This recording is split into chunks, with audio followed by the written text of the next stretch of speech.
Meeting to order. This is the meeting of the Ojai Groundwater Management Agency on April 24th at 3 o'clock. Call the roll. Director Whitman, Here. Director Finch, Here. Chair Hages. Here. Stand for the Pledge of Allegiance. Yeah. Pledge allegiance to the flag of the United States of America and to the republic for which it stands, one nation, under God, indivisible, with liberty and justice for all.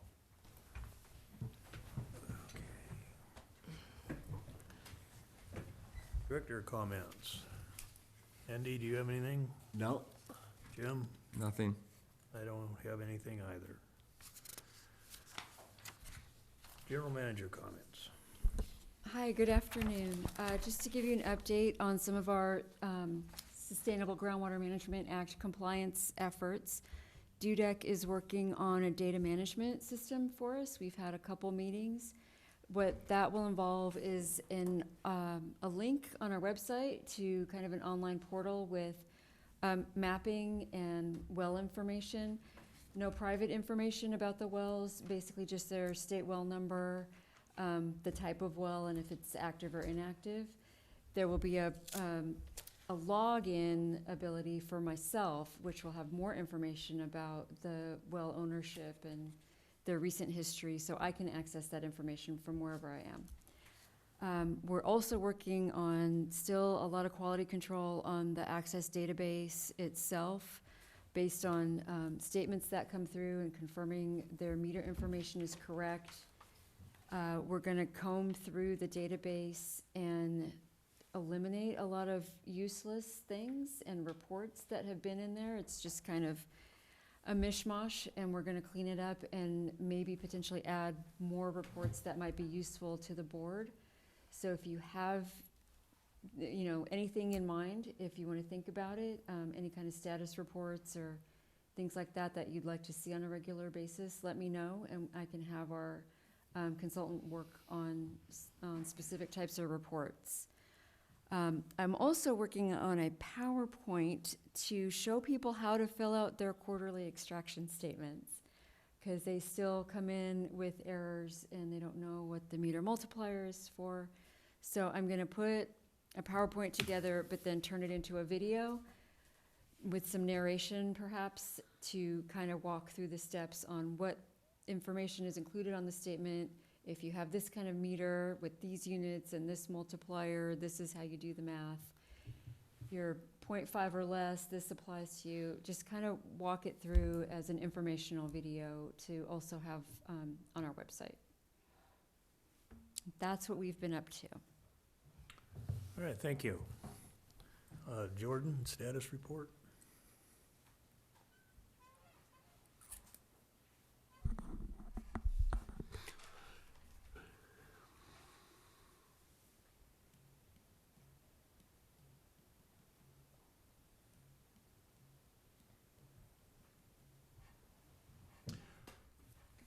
Okay, thank you. Anybody else have trouble connecting to the city Wi-Fi? Ojai guest here. Wasn't working very well for me, so this is routed through a hotspot on the phone, so this may a little apologize in advance for the delay you may see on the screen.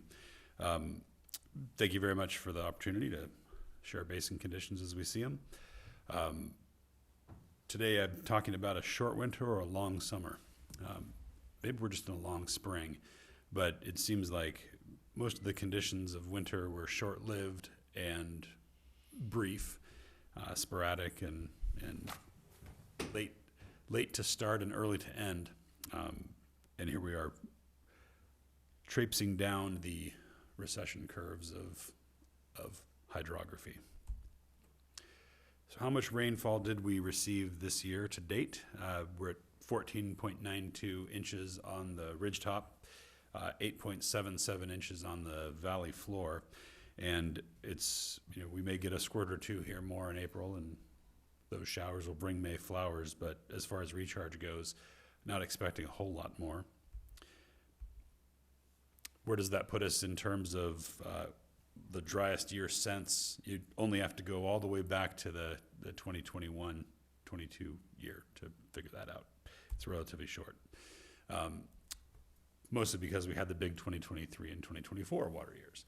But here we are in the Key Well. That's creating this kind of a hydrograph. This is the time period of October 2023 to today, or yesterday technically, where you can see the big recharge events and the groundwater recession of 2024 to 25, and then the relatively small recharge we've had this water year, and we're starting on the downward trend once again. On the longer term hydrographic scale, we actually peaked since our last meeting with water levels just under 100 feet at 99.77 on April 6th in the Key Well.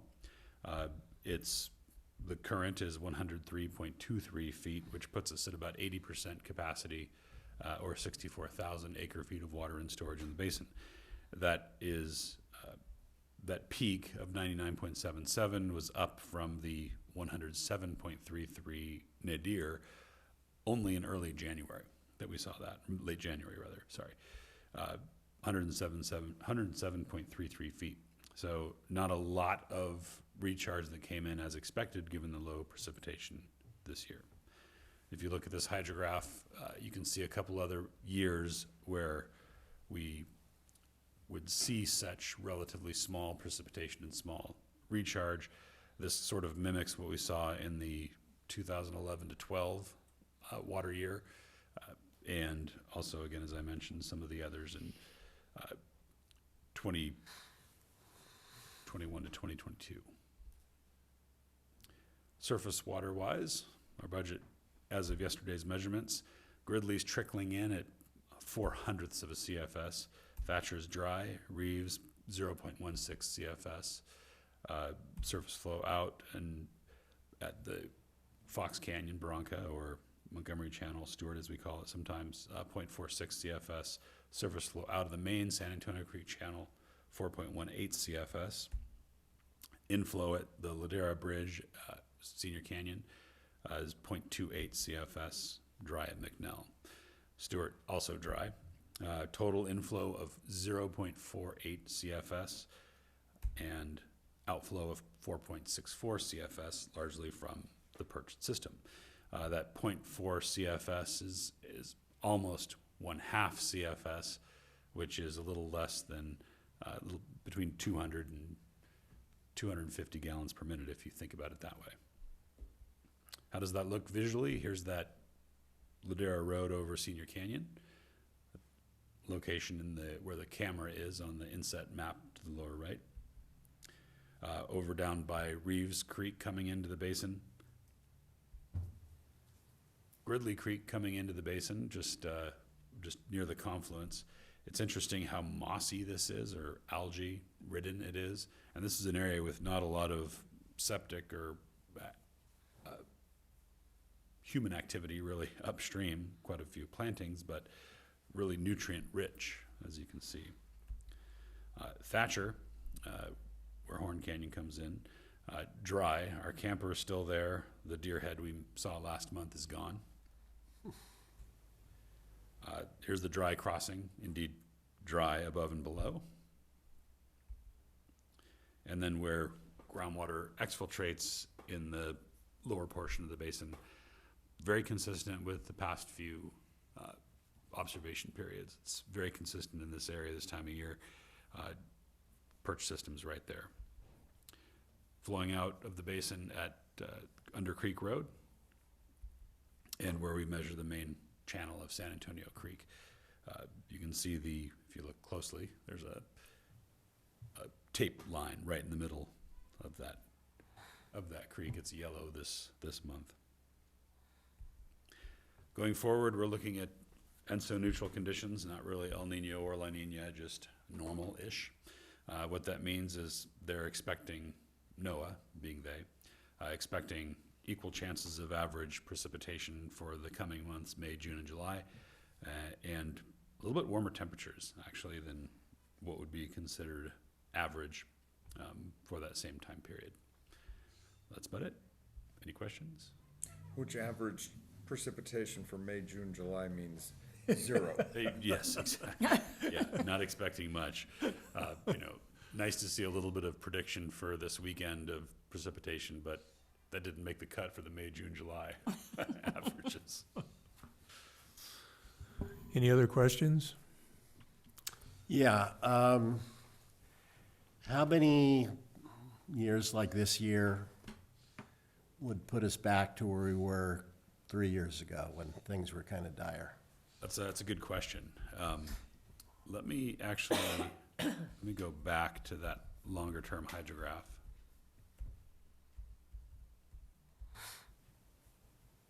This guy. And if we think about, really how many years have we had in succession that are this dry? And you can take a look at the 2011 to 2016 drought as probably about a bad of case scenario as we could expect. It's 4 to 5 dryish years with years like this. And the good news is that we're already about 75 feet in water storage in the Key Well above the point that we were when we had this dry year in 2011, 2012. So to get dire again, while that took 5 years to go, we could be 5 years from here and still be ahead of the game.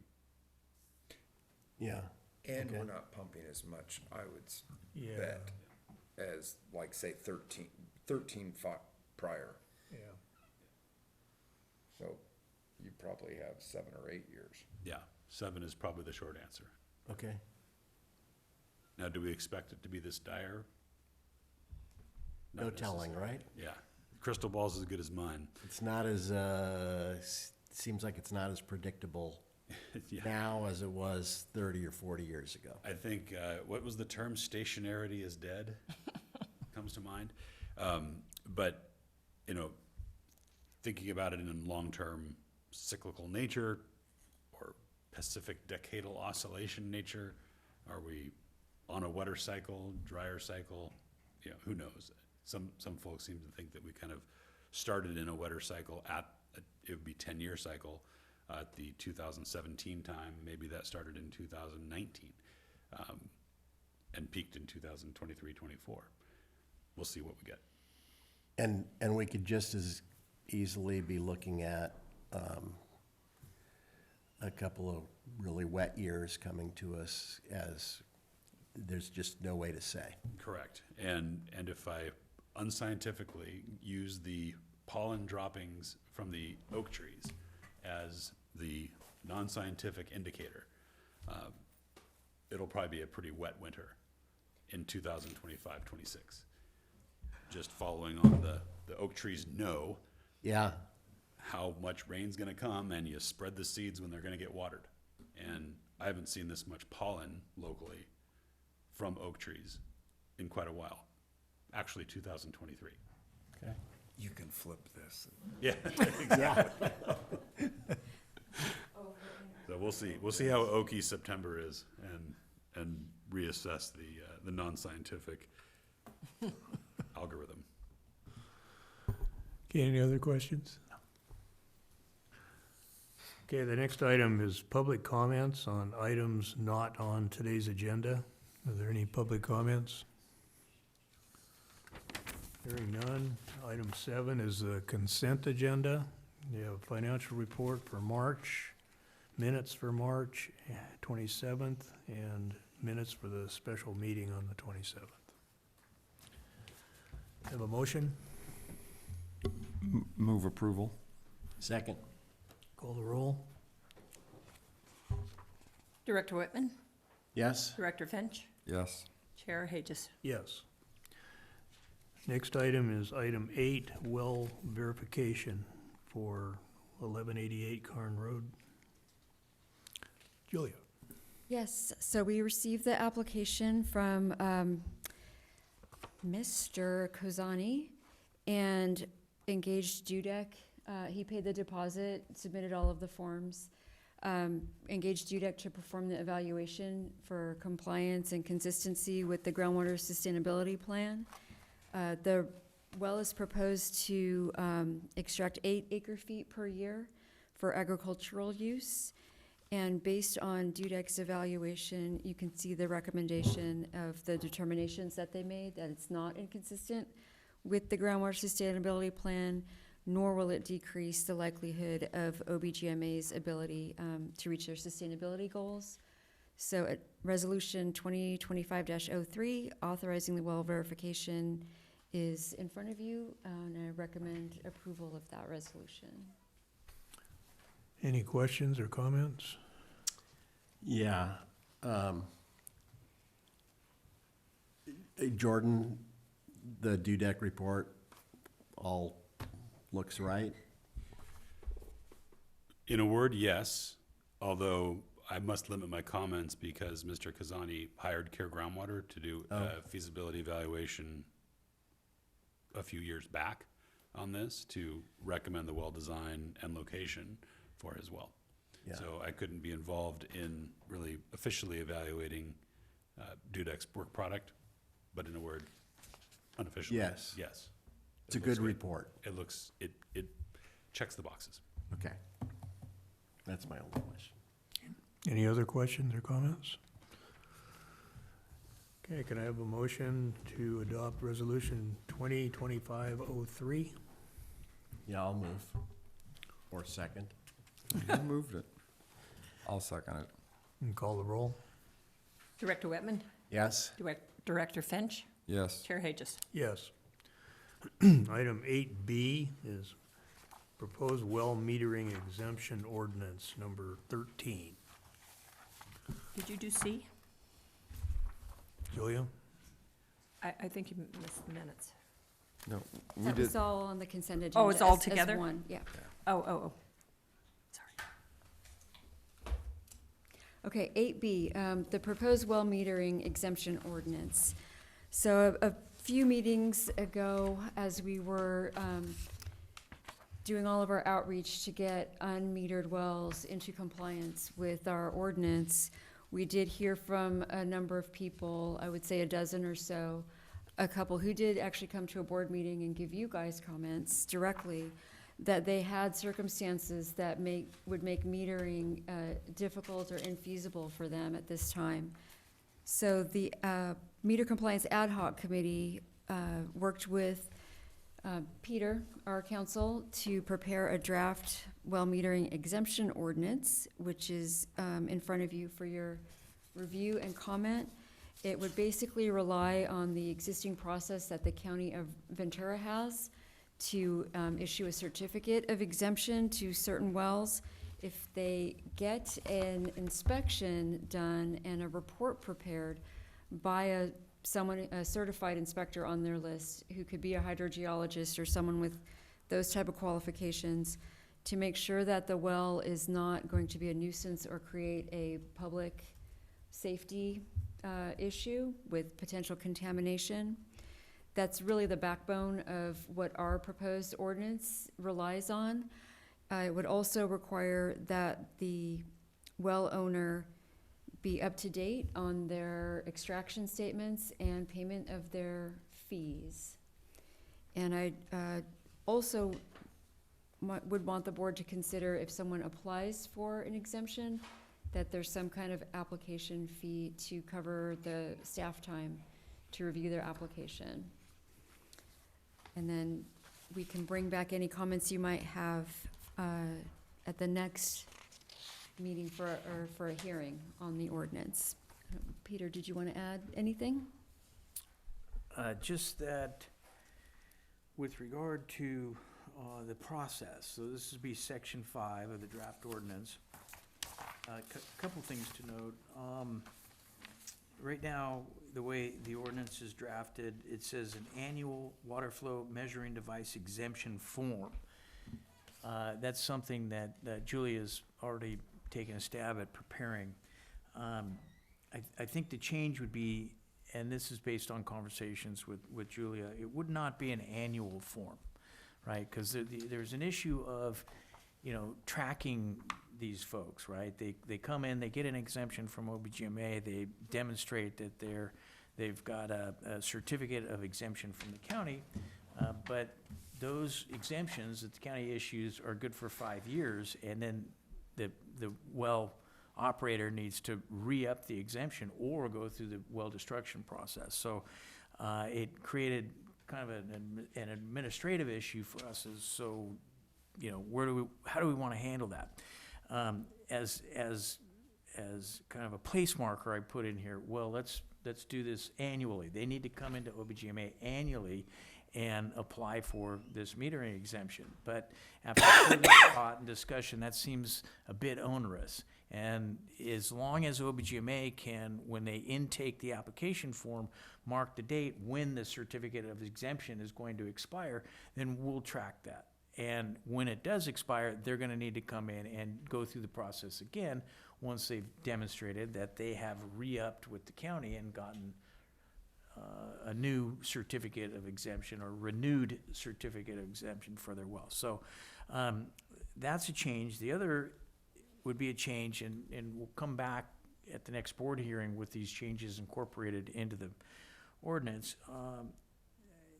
My thought was that we could do the fee as well as approval of the form through a board resolution. In other words, the ordinance would say the form, this water flow measuring device exemption form, as well as the fee that would be paid by the applicant, is something that the board would adopt by resolution. We could follow up. We can also have a resolution for the board to present to the board at the next hearing, and then that would be an easier process. In other words, we have the ordinance in place, and then as we go through time, we could adjust the form, we could adjust the fee to whatever, you know, on the ground, real life, you know, it seems as we're spending on these things, and it'd be easier to do that through a resolution than going back and trying to change the ordinance, which requires 2 readings by the board and so on and so forth. So those were the thoughts, and open up to the board for any questions, comments, issues, concerns. Yeah, I got just a question. You mentioned the idea of having a blank that would be filled in for when the exemption is going to expire. And then would there be criteria for how that time frame is set within the ordinance, or how would that? So that's established by county ordinance, right? So what a well operator who's not really using a well, they're using their well less than 8 hours in a 12-month period, they're required to have their well destroyed. That's county ordinance, right? Unless they come in with a report showing that the well is not presenting a problem to health and safety, it's not presenting a problem of contamination to groundwater. And under those circumstances, the county then issues a certificate of exemption. These certificates have a 5-year lifespan to them. At which point then, if the well operator doesn't want to destroy their well, they're gonna need to come in with a new, renewed well inspection report and go through the process again. So for us, what that means is a well owner comes in, they indicated that they've got a certificate of exemption from the county. They produce that document to, you know, demonstrate that they actually have. There's going to be an expiration date on it. It lasts 5 years. So in our internal OBGMA's accounting system, we identify when that expiration date is, and then we'll know. I mean, once it expires, they're no longer able to be exempt under our ordinance either, and then we can send a letter or whatnot, say, look, you're no longer exempt under the county ordinance, you need to destroy your well, or you need to re-up, but, you know, if you're not gonna Right. destroy the well, if you're gonna reactivate the well, you need to come and get a meter. But anyway, the idea would be 5 years, or as long as whatever time is remaining on their certificate of exemption they obtained from the county. That's how long they have. So the date comes from the county document, just gets plugged in, and then we calendar the follow-up. Right, and so I wanted to make sure with Julia that we have that capability. That's not gonna create too much of an administrative problem, right? And as I understand it, yeah, we can do that. Yeah, it's gonna take a little bit of, a process to work through and add some fields to the database to make sure that we're tracking it. But that's, like you said, it's kind of a calendar thing that's gonna get flagged and popped up. And we still expect them to fill out quarterly statements and pay their fees. And so I think it can be noted on their statements, like, your certificate of exemption expires on, and it'll have that date Right. on there. So we all know. I thought that was one thing, and I just read reread 6.1. I thought that was one thing that we had talked about in our ad hoc meeting, was, to me, it seems like once you get this exemption, you should move away from the quarterly reports and just an annual report to pay the wellhead fee one time and attest that Yeah. your thing, because I think just that, yeah, we ought to get it to once a year, because these should be minimal things, and the wellhead fee, Let me give that a little thought, because it will It- change it- our process. it tweaks A it, little bit, yeah. it tweaks it definitely, and like I said, there might be a dozen or something. Or you just ask for it the wellhead fee up front. Okay, you're exempt for 4 years, that's Yeah. that's done. Now, it doesn't get you the annual, but it clears them on the wellhead fee. You pay it like, oh, you expire in 4.25 years. Okay, the wellhead fee times 4.25 years. I have a question. That's a good idea, but also the well could change hands. And how the county, and that happens frequently. And if the county, the Hartman well, no, but is the county going to notify us? It's hard to get information from them. County doesn't. I think we should be able to do it once a year. Yeah. Yeah, I don't think there's gonna be that many, because, I was thinking about this, if this was my well, I'd spend a few $100s and put a meter on it. Run it 8 hours once a year, if it's in a condition that it can be operated, right. and not go through this.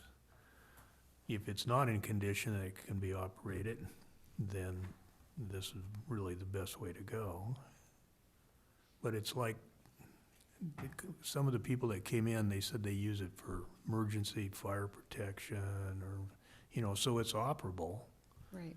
So just go get a little meter and put on it. If there's a fire, they can turn on the main valve and just blow water all over the place if they want.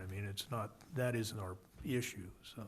Right. But it might not be a bad idea to do a little research on what the minimum cost would be, just to put a meter on a test plug, so they could start it up, run it, and turn it off.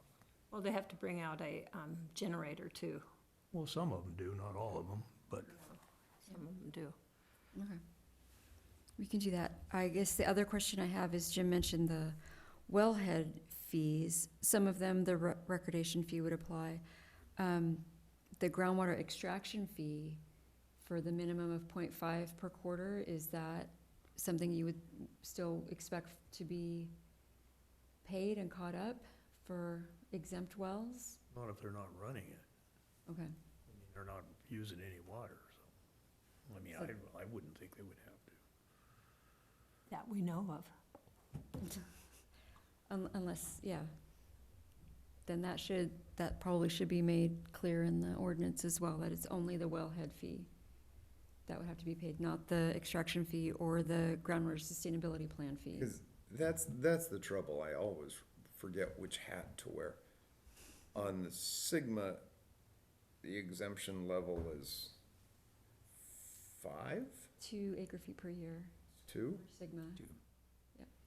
What's 5? The adjudication is 5. Yeah, okay. There's my hats. Too many. Yeah, Depends on so which si- communication, though. so Sigma aligns with ours.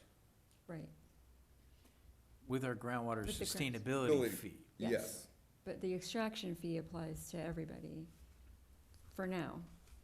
And the minimum of But not 0.5 per quarter, but Sigma, you're totally exempt, under 2. yes, And under 5, you're exempt from. okay. But if you're not pumping anything, that Wellhead and recordation fee only, wellhead fee, okay, and that covers our administrative costs of keeping track of them. that's what it's intended for, yeah. Okay,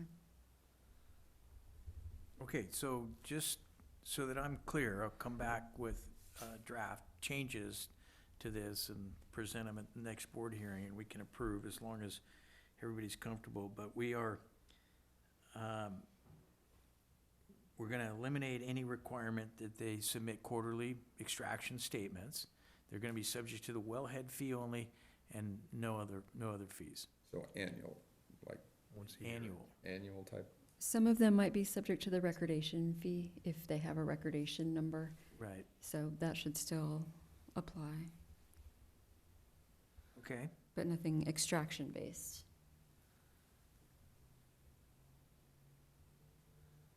Okay, is everybody comfortable with that? Okay, do we have to set a hearing? Or just the board. Sorry. Do we have to set a hearing? The agenda indicates that it'll be at the next board hearing, but, yeah, if you want it to come back at the next hearing, I think, Just at the next board meeting. yeah. Yeah. And then there's gotta be a second reading also, right? Or no?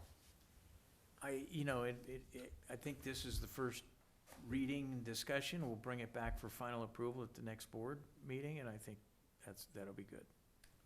So an ordinance requires a hearing though, correct?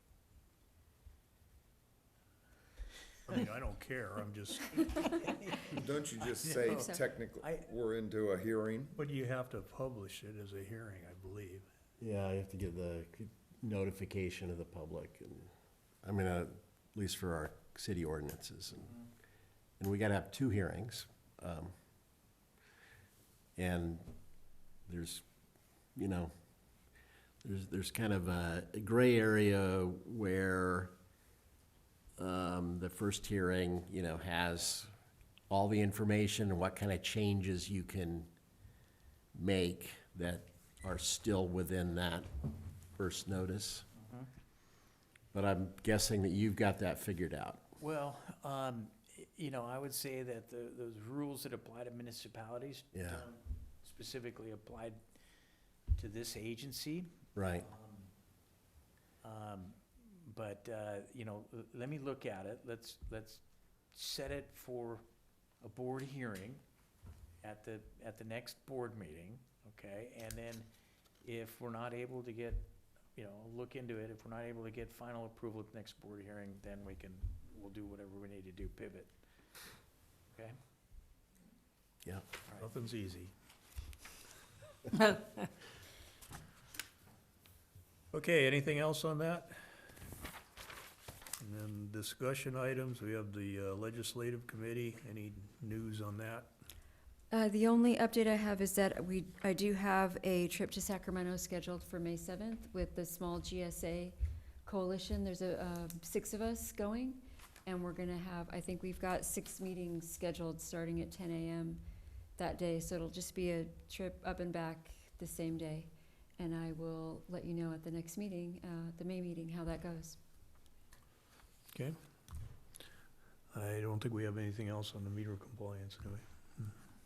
You saw the result of our work. Yes. Well, for meter compliance, the last meeting, you guys asked me to provide an update if there had been any thing happening. So I wanted to provide that update. The Group A, you'll recall there were 2 well owners that had fines and penalties imposed at the last board meeting. We did hear from the attorney of one of them.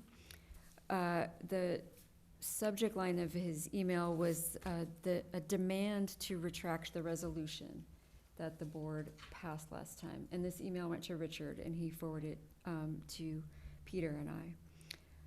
So his letter that was attached said that the resolution was based on erroneous and unsupportable recommendations made by me.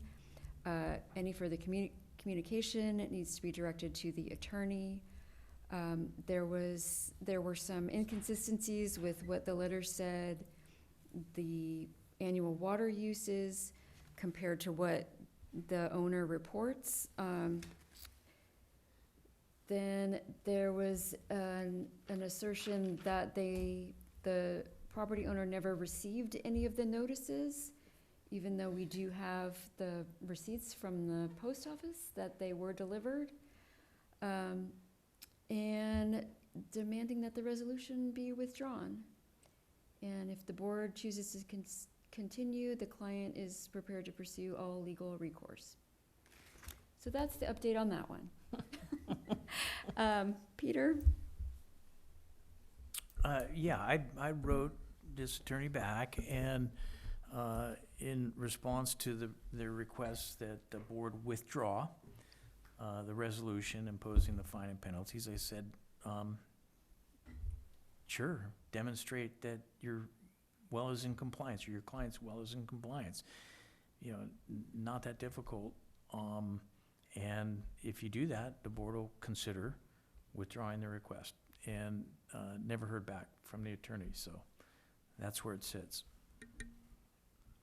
And as far as the second one, we did send out letters after the board meeting to both of them stating what action the board had taken and what the penalties were, and that, you know, we would pursue working with the county assessor's office to put them on their property taxes. Those were both delivered. And then I called the contact person for the second one and left a voicemail message again and have not heard back from them either. Is it too late to put those assessments on next year's tax roll? No, the deadline is July 1st. So if you'd like, we can bring back, and the board will have to pass a resolution to do that. So Peter and I are going to meet with the county in the next couple weeks to make sure we have the process down, and then maybe bring it back in May for the board to pass that resolution. I would suggest you go ahead and prepare everything and then bring it back to us. Okay, We'll see what happens. we'll be ready to do that. Anything else? We are adjourned.